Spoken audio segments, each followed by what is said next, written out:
give a second lecture to develop these concepts. Now focusing in how should we use the paradigm to prescribe empirical antibiotic in serious multi-drug resistant infections.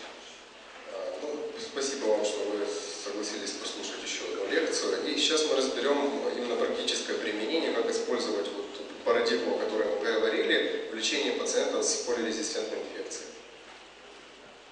In my talk, I will balance successful therapy of critical patients, tackling the rise of multi-drug resistant organisms, and reducing antibiotic-related ecological events. В своем докладе я хотел бы поговорить о том, как необходимо достигать баланса между успешным лечением пациентов и в то же время бороться с резистентностью. The structure of my talk will be, first, to remember that delaying appropriate therapy is problematic. Первое, о чем бы хотел сказать, что проблема задержки несоответствующей терапии, она очень актуальна. Second, to remember that regional susceptibilities vary from place to place and over time. То, что мы уже с вами знаем, что местная резистентность она отличается от центра к центру и в течение времени изменяется. But I will focus particularly in the top gangs. Ну и посмотрим на то, какие же основные бандиты препятствуют нам в лечении пациентов. We will see how does work the new paradigm. Просмотрим, как работает новая парадигма. And I will introduce what can be the newer therapy strategies for multi-drug resistant organisms, because I'm very optimistic and I prefer to see that the cup is half full than half empty. И поговорим о том, как по-новому можно лечить полирезистентные инфекции, о том, какой должен быть подход, оптимистичный или пессимистичный. What are the issues to face in the next years? И поговорим о том, какие же должны быть режимы препаратов лечения полирезистентных инфекций. One is resurgence of gram-negative pathogens. Resurgence of gram-negative pathogens. Первая проблема, с которой мы часто сталкиваемся, это возвращение грамотрицательных микроорганизмов. Increase of multi-drug resistant bacterial infections, particularly spread of ESBL and KPC, and you have later Matteo Assetti, which is a good expert. Мы поговорим о том, что сейчас наблюдается увеличение полирезистентных инфекций, и в частности это продуценты бактилолактамаз расширенного спектра и карбапенемаза, продуцирующих клепсиелла пневмонии. Но следующий докладчик более подробно об этом поговорит. We have to learn how to approach the limited therapeutic option in our patients. Нам необходимо будет научиться использовать те немногие терапевтические возможности, которые у нас есть для лечения полирезистентных инфекций. This will be complicated by an increase in immunocompromised patients. И это еще дополнительно усложняется увеличением частоты иммунокомпрометированных пациентов. When focusing on specific organisms, you will see that it's very consistent in the literature an association between ESBL producers and inappropriate antibiotics. В различных литературных источниках существует корреляция между частотой продуцентов бета-лактамаз расширенного спектра и также неадекватным назначальным выбором антибактериальной терапии.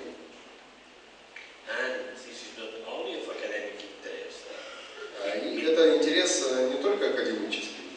Because in Spain, in my study in one institution, in a multi-center study, in the USA, in Latin America, not only pneumonia, in severe sepsis, and also in severe bloodstream infections, it was very consistent that inappropriate therapy was associated with increased mortality rates. В различных исследованиях, американская, Латинская Америка, при различных патологиях, пневмонии, сепсис и инфекции кровотока, данные были сходны. Несоответствующая терапия и изначальная, она связана с увеличением летальности. So this is the problem that we have at the bedside, and we have the risk to prescribe the elixir of death. Поэтому мы постоянно рискуем прописать нашему пациенту эликсир смерти. What are the therapeutic options for multi-resistant organisms? Какие у нас есть терапевтические возможности для лечения таких полирезистентных организмов? I will summarize in three strategies. One, to use standard antibiotics with increased doses, so PKPD targets are still achieved. Первая стратегия – это использование стандартных антибиотиков, но в высоких дозах для достижения необходимых фармакокинетических и динамических характеристик. And use non-standard antibiotics for which resistance has not been occurred. Также это может быть использование препаратов, для которых резистентность еще не развилась. I anticipate that the future probably will combine both strategies, option 1 and 2. В будущем, я так подозреваю, что наиболее адекватной будет комбинация первых двух стратегий. When a microbiologist is talking on prescription of antibiotics, he's right that he's focusing on pathogen tolerance, that means susceptibility.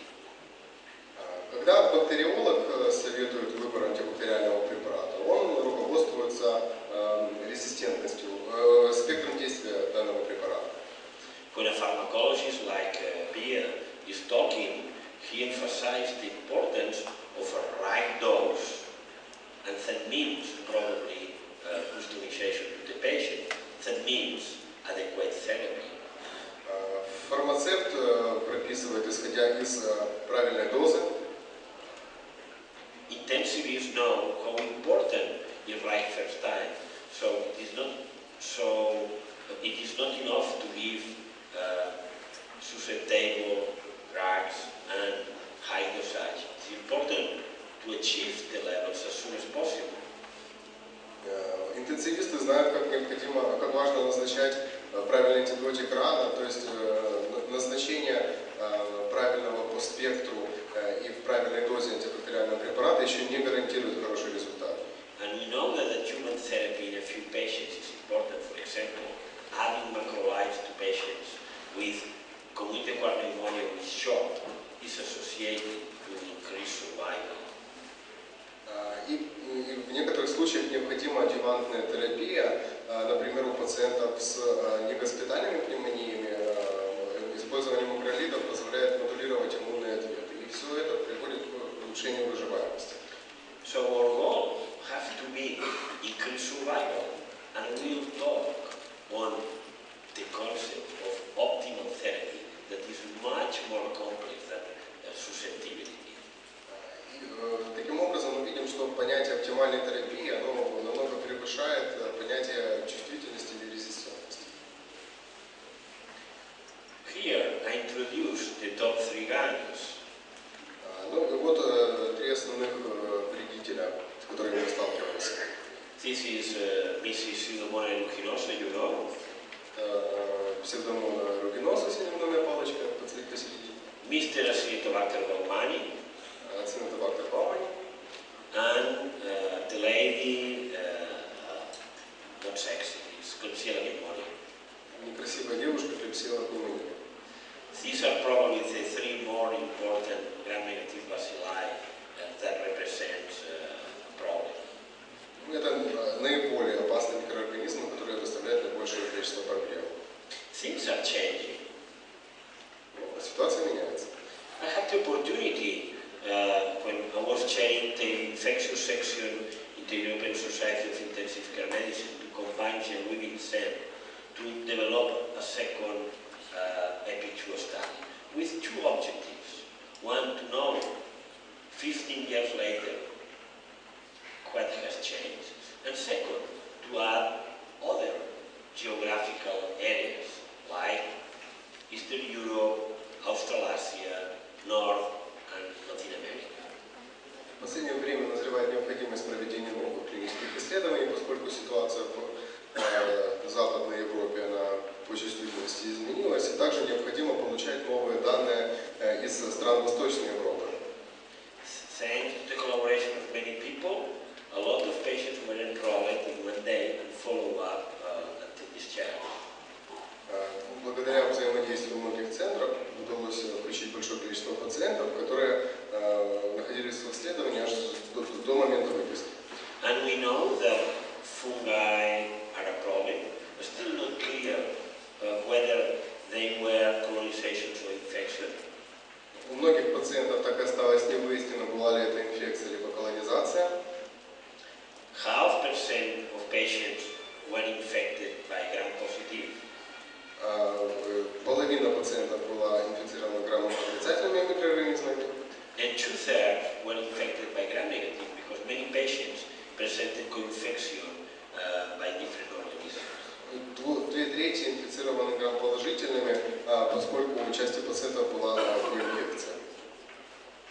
Obviously, if you have to look at your region, you will be very interested, next slide please, in the organisms in culture-positive infected patients. That means Eastern countries. In green you have North America, and in yellow you have Australasia. Ну и посмотрите, насколько различаются возбудители в Восточной Европе, Северной Америке и в Азии. Interestingly, your pattern was different from North America and quite similar to Asia. Ну и что интересно, то в Восточной Европе ситуация кардинально отличается от Соединенных Штатов, но достаточно похожа на азиатскую ситуацию. So translating American reports would be not enough to answer your questions and problems. Поэтому снова-таки хочу подметить, что использование американских данных, американских руководств совершенно не решает наши проблемы. Remember the slide that was introduced in my prior slide, in which the message was that each institution had different problems. Do you remember where were you? Here. Ну и если вы помните, это слайд из предыдущей презентации, еще раз его показывал, о том, насколько кардинально различаются госпиталитеты в различных центрах. So it is very important that you know what are your baseline resistance for specific pathogens before taking empirical decisions. And with the same comorbidities and same duration of exposure, I can recommend a different decision if your problem means that you have 2 patients in an 8-bed ICU with MRSA, or that this is not present and you have an endemic problem with Acinetobacter. Ну и эмпирическая терапия, ее адекватное применение невозможно без знания базовой чувствительности и распространенности микроорганизмов. Потому что одно дело, если у вас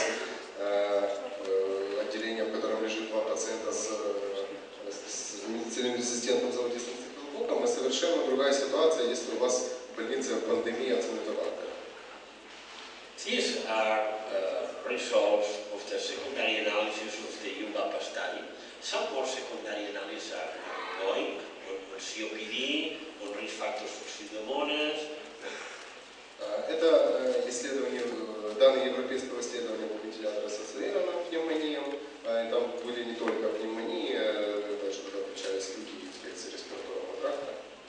But the data in this study is consistent with the same message. Spain and Portugal were relatively similar, but Italy was different. Greece and Turkey was completely different from Spain, Portugal and Italy, and all are Mediterranean countries. France was different from the other options, probably relatively similar to Germany, but here there are many Enterobacteriaceae. We don't have information from Eastern countries. I would appreciate that you participate when you develop the next UBAPA study, and probably your pattern would be very similar to Germany. Ну и посмотрите, насколько различаются данные как по регионам, так и внутри одного региона. К примеру, испанские, португальские данные и, возможно, итальянские более-менее сходны, но тот же картину в микроорганизмах.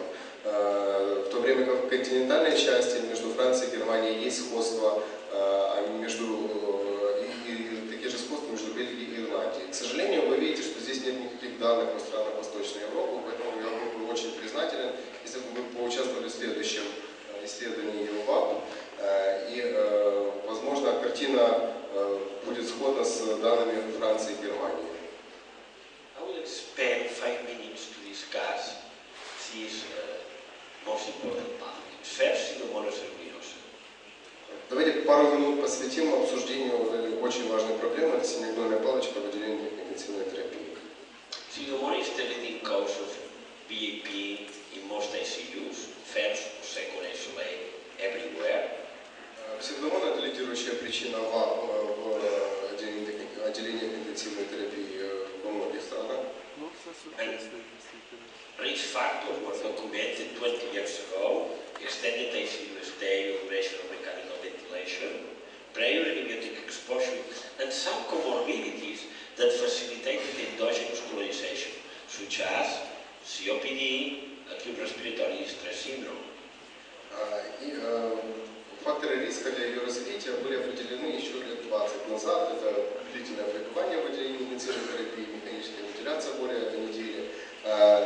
И это, что очень важно, это наличие хронических обструктивных заболеваний легких и связанной с этим колонизацией микроорганизмов.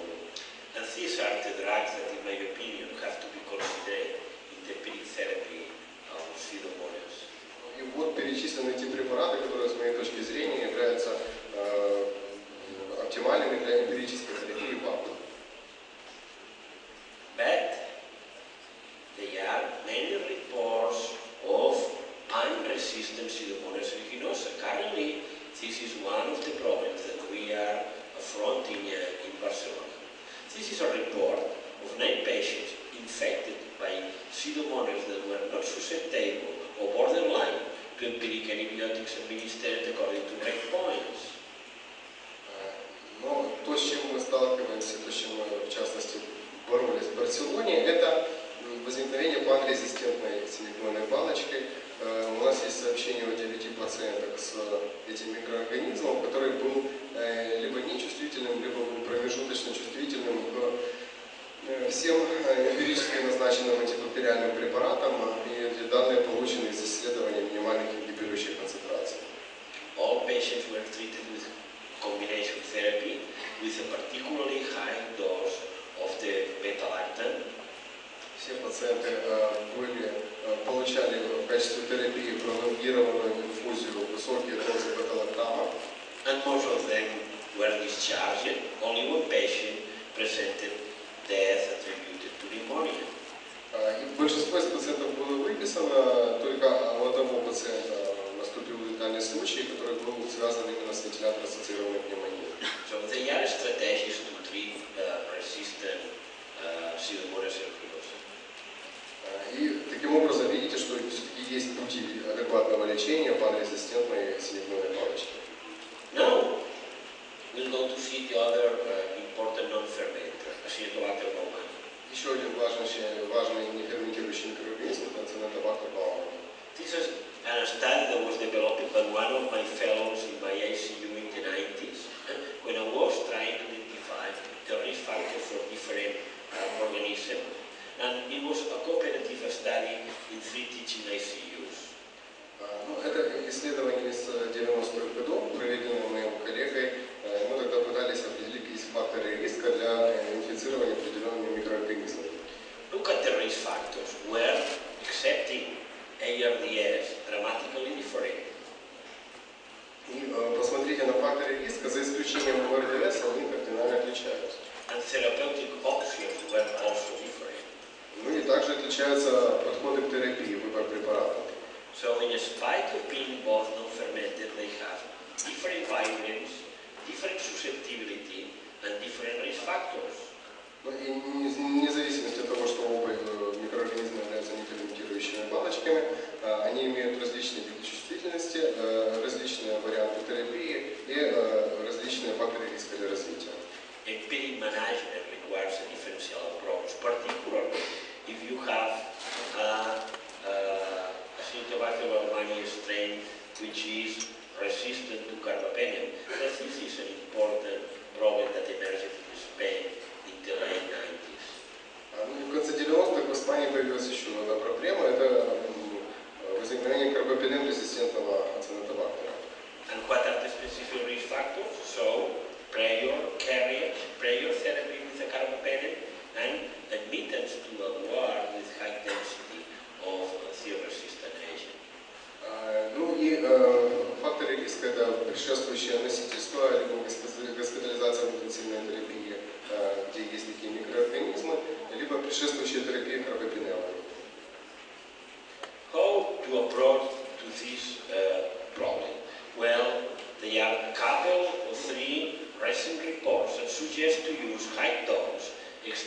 interval colistin that was showing high efficacy with low toxicity.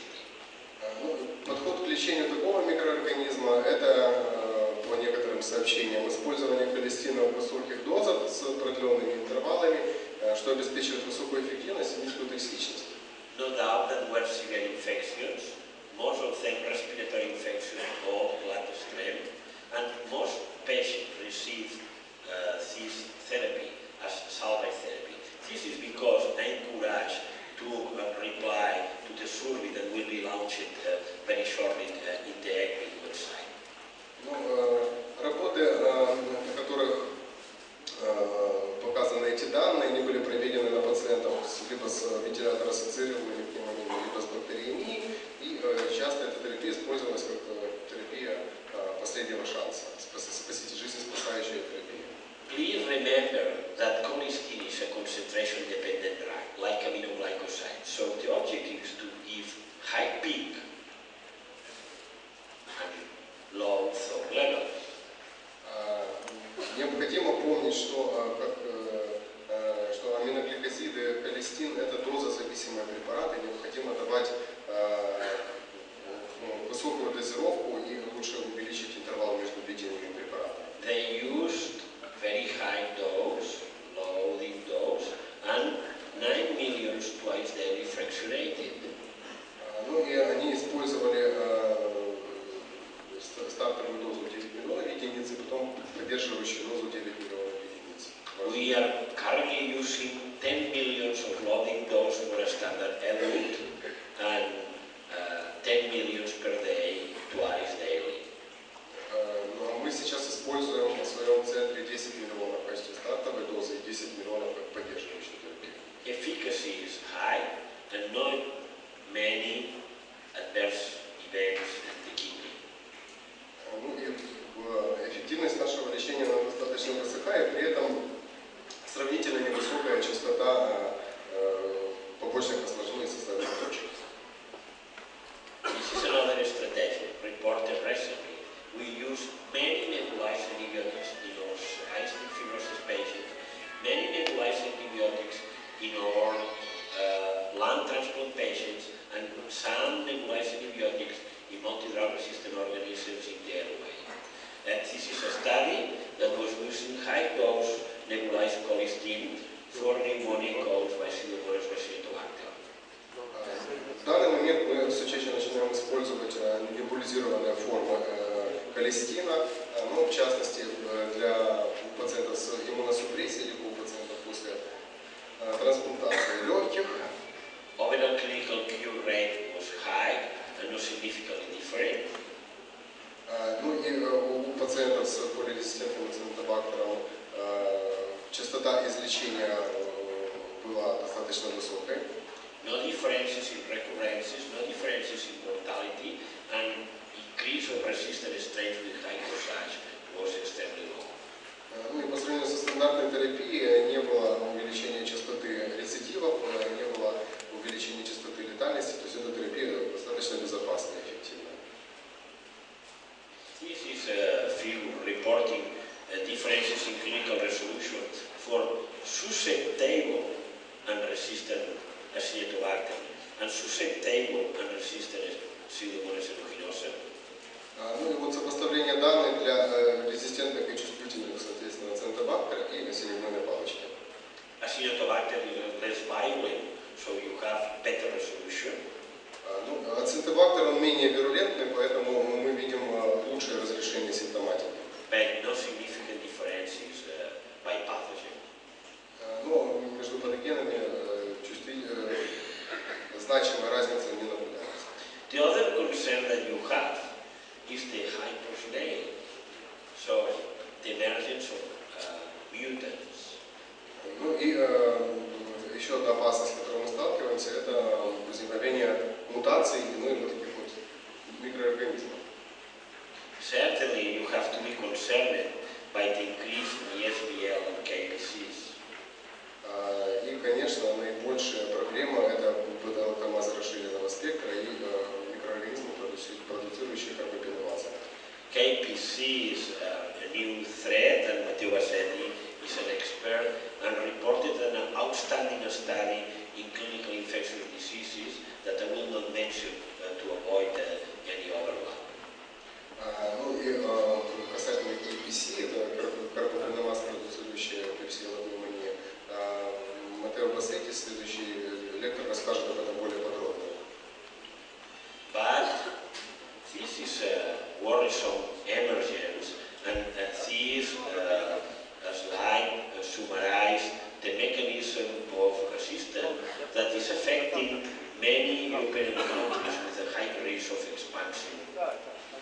Ну и этот микроорганизм, он постепенно завоевывает многие страны Западной Европы, в которых все чаще и чаще встречается.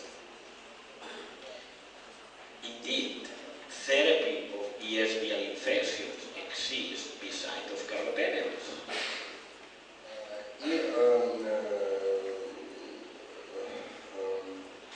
терапия, еще одним важным аспектом является терапия ПЛРС, продуцирующих штаммов, без карбопеномаз, продуцирующих характеристик. The rapid emergence of resistant pathogens to carbapenems in Pseudomonas, in Acinetobacter, and now in Enterobacteriaceae has prompted the development of newer strategies and antimicrobials. И появление, широкое распространение Ацинетобактера, так и синегнойной палочки и Enterobacteriaceae сейчас предполагает более частую неудачу при использовании карбопенемов и препаратов широкого спектра действия. Here, I see new drugs like Tygocil like an opportunity. Ну и здесь я вижу возможность для эффективного применения нового препарата, как тегициклин.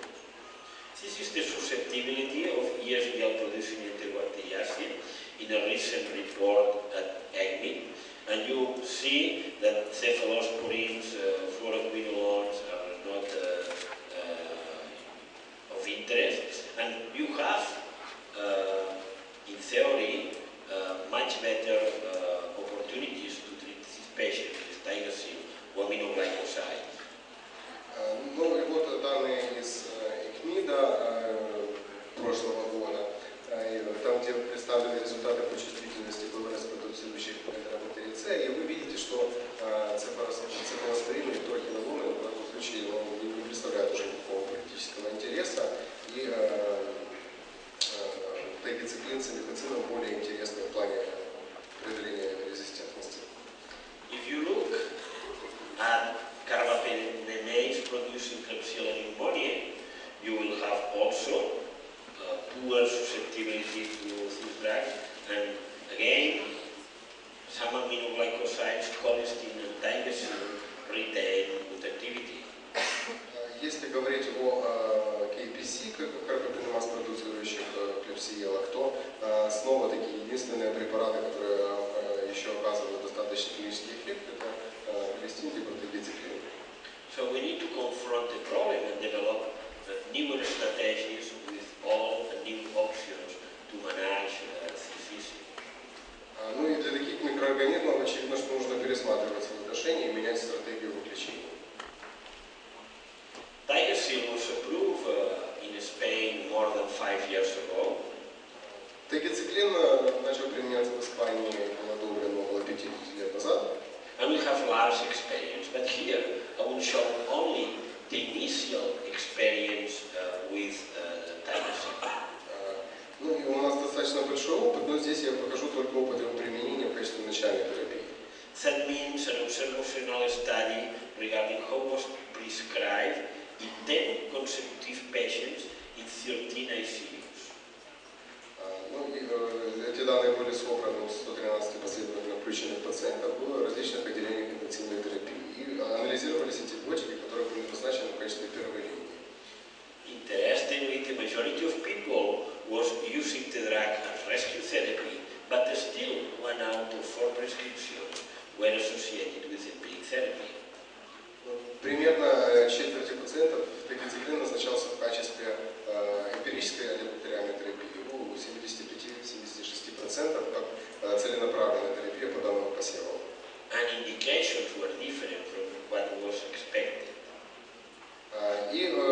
ни странно, показания, то есть целенаправленная терапия, она отличалась от той, которую мы ожидали. In 2 out of 3 patients was used to treat Acinetobacter infection. У 2/3 пациентов тегициклин применялся для лечения инфекции, вызванной ацинетобактером. In 1 out of 4 patients was used to treat Enterobacteriaceae. У одного из 4 пациентов для лечения энтеробактерий. And in a few patients for management of serious Enterococcus faecium infection. И у 10% пациентов для лечения тяжелой инфекции, вызванной Enterococcus faecium. What we learned is that we cannot use Tigercil monotherapy at a standard dosage for Acinetobacter baumannii. Но что мы поняли, это то, что тегициклин нельзя использовать для лечения ацинетобактеров в стандартных дозах.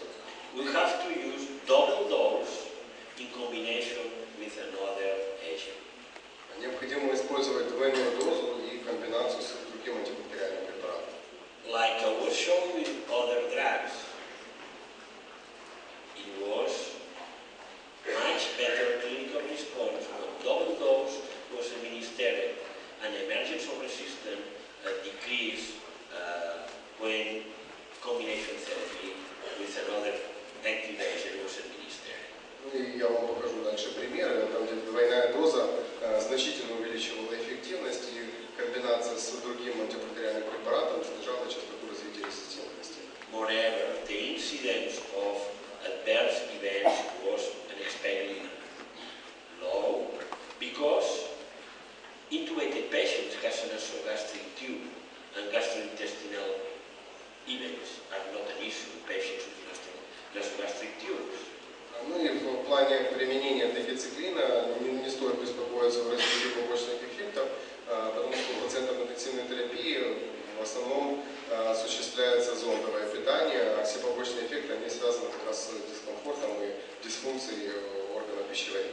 The sample size was small, but the trend to lower adverse events, including a trend to lower mortality, was documented. So we need to treat these patients based on newer algorithms of management. И таким образом вы видите, что изменения в микроорганизмах, в их чувствительности, оно требует как раз применения новых антибактериальных препаратов и модификации их применения. Now we have more than 5 years of experience and we are confident with the newer drug. Ну и после 5 лет использования тегициклина у вас уже появляется уверенность в том, что он действительно высокоэффективен. Increasing dosage or changing the pattern of administration is part of the management of serious infections with many other antibiotics. Повышение дозы либо изменение характеристики или схемы ведения антибактериального препарата – это один из путей модификации, который может привести к увеличению эффективности лечения. This is a standard administration in intermittent bolus of a beta-lactam. Это вот, вы видите, кривую концентрации при стандартном назначении бета-лактама. If minimal inventory concentration was A, this is the period of time that was active, less than 40%. Ну и вы видите, что если у нас минимальная ингибирующая концентрация равна 8, то эффективность действия препарата у нас составляет примерно 40%, не больше 40% от его периода долгого введения. If you modify the pattern of administration and give extended infusion, you increase the period of exposure about the minimal inventory concentration about 80%. И если мы изменим схему назначения, то есть длительность введения препарата, вы увидите, что время, когда концентрация препарата превышает минимальную ингибирующую концентрацию, она очень значительно возрастает. So this simple modification in the dosage helps to have better results in these patients that have a real problem and need to be treated. Ну, и вы видите, что такие несложные модификации дозы и времени введения не очень сильно влияют на эффективность лечения этих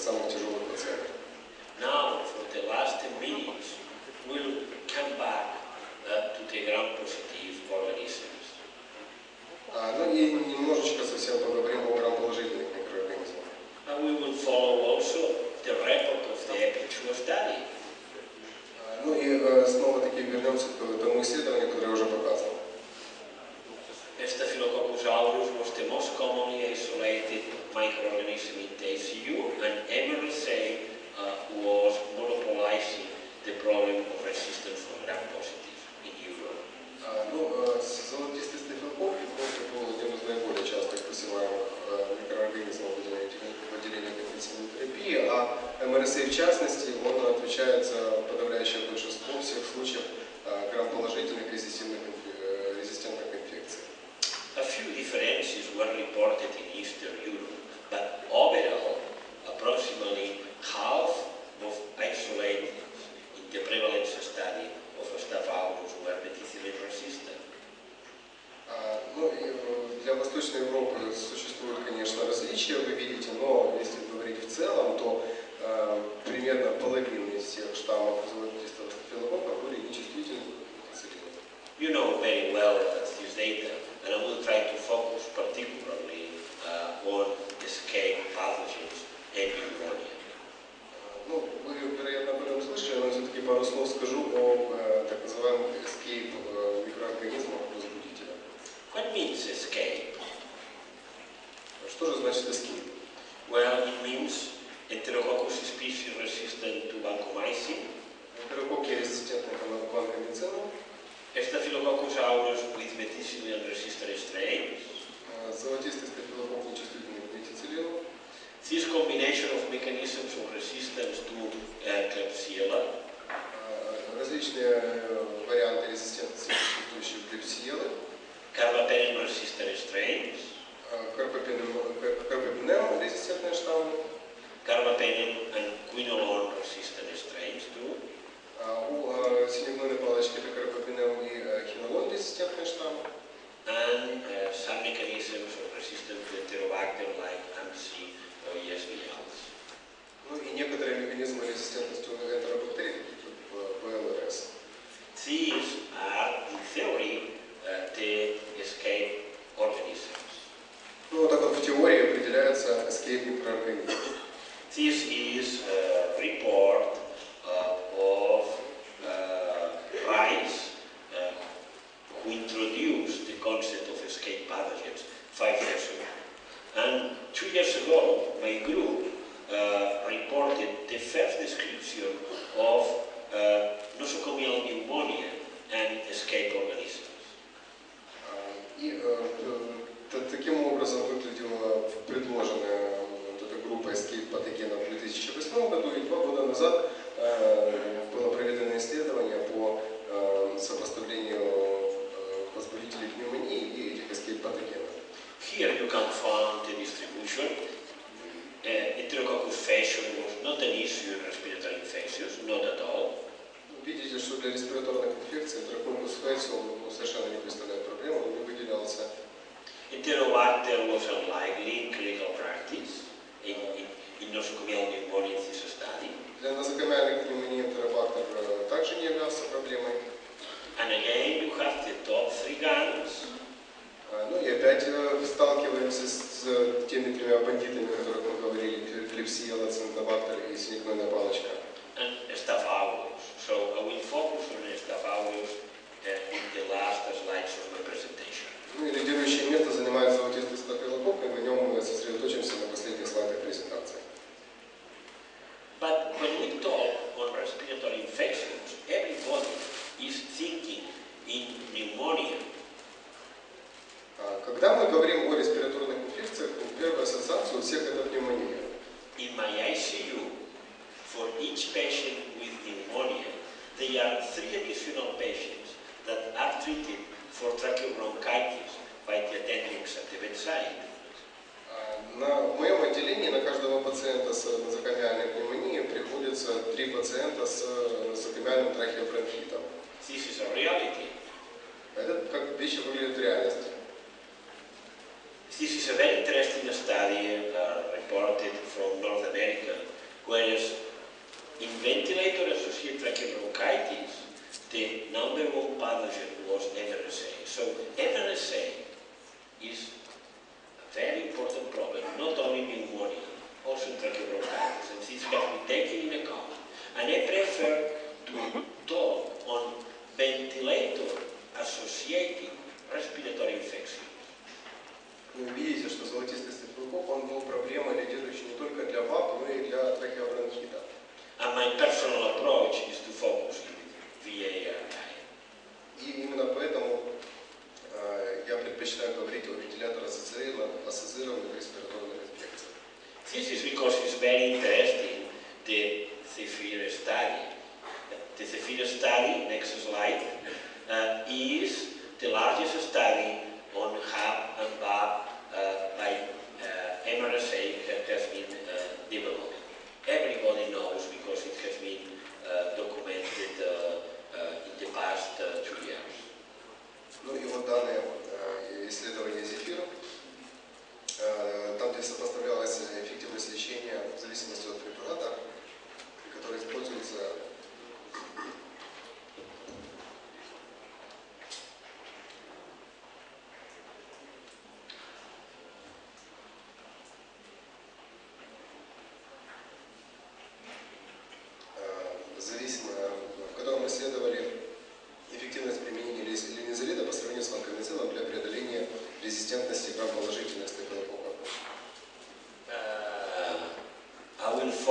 эффективность применения линезолида по сравнению с ванкомицином.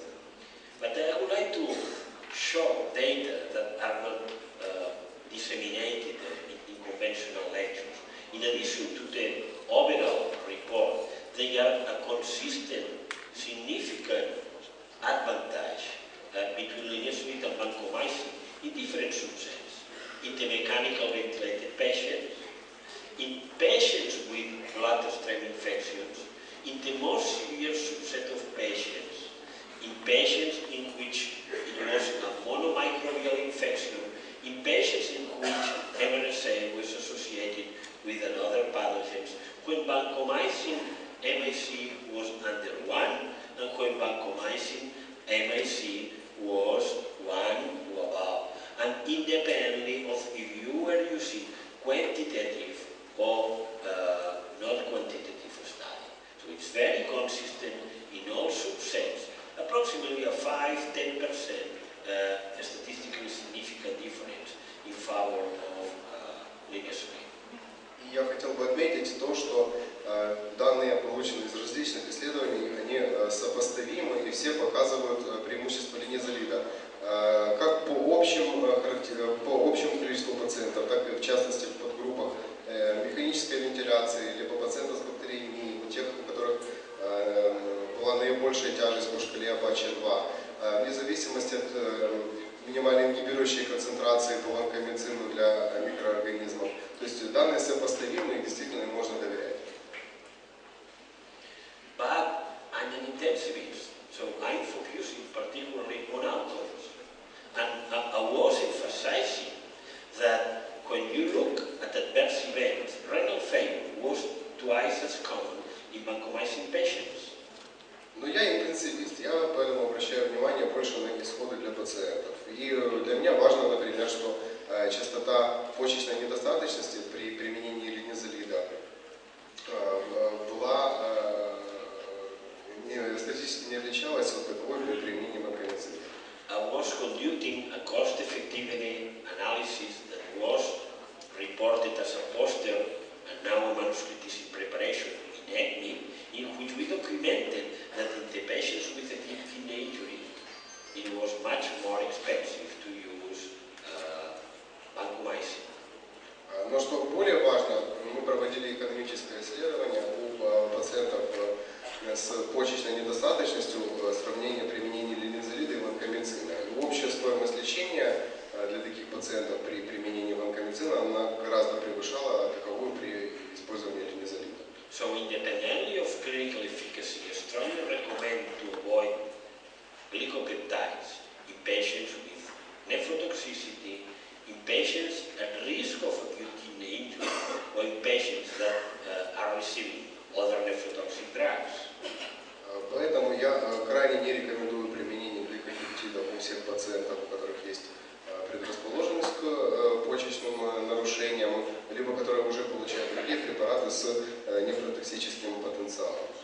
So, in clinical practice, how should we use empiric management of MRSA respiratory infections, and how should you implement de-escalation and management of patients with delayed resolution, like the chairman was mentioning? И таким образом, как же мы будем проводить деэскалацию, если мы сталкиваемся с такими вот тяжелыми и резистентными ко всему микроорганизмами? I would invite to share my result in my IC. This is an algorithm which is impressed in Minerva Anesthesiologica currently. Ну и вот то исследование, которое еще продолжается, и некоторые данные опубликованы было в Minerva Anesthesiologia в этом году. The first issue is when should we treat this condition? I believe that the patients at risk. What means patient at risk? Patients that have two major risk factors, or currently patients that have documented MRSA colonization. In clinical practice, we use currently PCR, and in patients at risk, if we have positive PCR that is available within 2 hours in my institution, we start immediately empiric therapy. If this is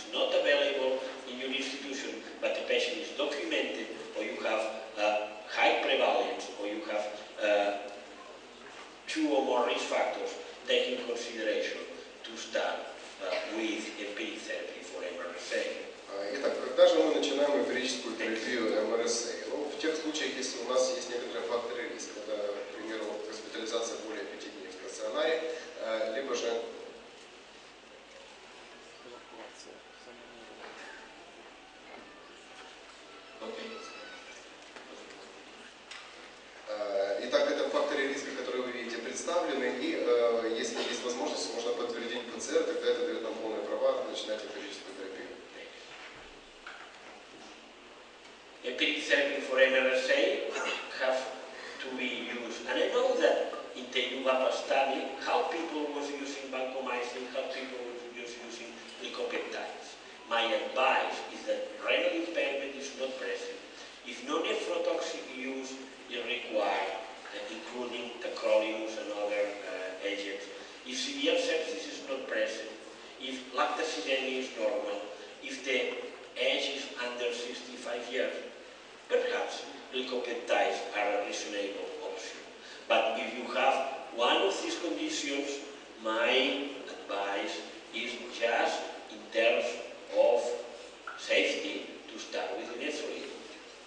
Ну и когда можно использовать гликопептиды? Ну, возможно, если пациент младше 65 лет, если у него нет почечных нарушений, если он не принимает других непротоксических препаратов, если уровень кислотно-основной уровень у него не нарушен, тогда, возможно, стоит их применять. Вот это таких пациентов будет очень мало. Если есть хотя бы одно из перечисленных состояний, лучше применять линизолид. Next. And you have to assess the clinical response at the bedside. И у постели пациента необходимо оценивать клинический ответ на лечение. If it is favorable, you have different options. Если он положительный, есть несколько вариантов. If the isolate is MSSA, de-escalate to cloxacillin, of course. Если мы получили данные и оказалось, что этот стафилококк чувствительный к метицилину, надо переходить к клоксациллину. If you have a good clinical response and confirm MRSA, maintain the same antibiotic. Если же клинический эффект есть, однако микроорганизм это МРСА, надо продолжать тоже антибактериальный препарат. If the culture is negative, stop antibiotics. Если культура отрицательная, надо отменять антибиотик. And if you are in front of a polymicrobial infection, perhaps you need to add an agent active against MRSA. Или, возможно, у нас есть коинфекция или дополнительная инфекция, тогда нужно добавлять еще один препарат. The other choice, the other possibility is like the chairman was suggesting, delay in resolution. This is not uncommon. In MRSA pneumonia, approximately 1/3 of patients present a pattern of delayed resolution. Ну и может быть неблагоприятный вариант лечения, то, о чем мы говорили после первой лекции, и это примерно у трети пациентов случается. Он либо плохой этот ответ, либо он отсрочен. If therapy has been started with vanco, switch to linezolid. Если мы начинали с ванкомицина, необходимо перейти на линизолид. And if the choice was linezolid, you have different options. Some people recommend to add rifapin, some people recommend to add vancomycin in continuous infusion, and strongly recommend to rule out empyema or necrotoxin infection. Некоторые специалисты предлагают использовать, добавлять к терапии рифампицин, некоторые использовать продлевные инфузы ванкомицина, однако я предлагаю исключать возможные очаги инфекции, которых мы не видели ранее. If this is my personal recipe for MRSA infections, for optimal empiric therapy in the critical patients, this is my personal recipe. Ну, вот сейчас на слайде вы можете видеть мой персональный рецепт, мою рекомендацию, как лечить, оптимально лечить пациентов. Start of therapy right first time. Правильное начало лечения сразу. Consider local organisms variability. Учет местных вариабельностей резистентности микроорганизмов. Reach high concentrations anti-infectious site with high dosage or different patterns of administration. Достигать высоких концентраций именно не в кровотоке, а в месте инфекции, чтобы препарат там накапливался. Treat the patient, that means taking account hypoluminemia, vasopressor use and tissue penetration. Необходимо учитывать другое лечение пациента, это коррекция гипоальбуминемии и использование вазопрессоров, поскольку все эти факторы влияют на тканевую проницаемость. Need of increased dosage in severe sepsis by increasing the volume of distribution. Если это пациент с тяжелым сепсисом, необходимо подумать о том, что изменить дозу. Avoid interactions, tacrolimus, and risk of adverse events, glycopeptides and acute kidney injury. Необходимо учитывать возможность развития нежелательных эффектов, таких как почечная недостаточность при использовании гликопептидов, reduce duration of therapy, уменьшить длительность терапии. and finally, consider not only pharmacological cost of the drug, taking account that what is more expensive is the indirect cost of care, length of stay. Необходимо думать не только о стоимости антибиотика одной его дозы, а о целой стоимости всего лечения.